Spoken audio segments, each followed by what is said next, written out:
In this example of manipulating equations, um, uh, it's kind of a classic math counts type problem or algebra problem where there are really three different things going on. If you're given two of them, you can often find the third one, and it often connects x plus y with x squared plus y squared, and then the product of x and y.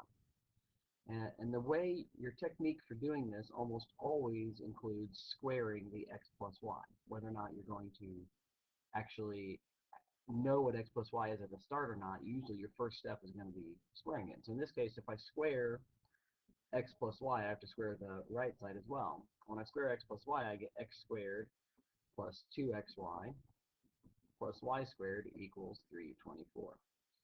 I calculated that by squaring the left side and squaring the right side. Squaring the left side is just x plus y times x plus y, which gives you, if you calculate it out, x squared plus 2xy plus y squared.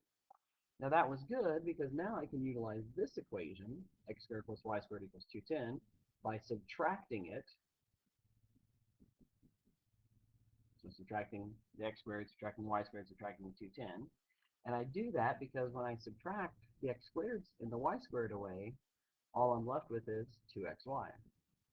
And then I subtract over here to get 114, go through and divide both sides by 2, and I find out that xy equals 57.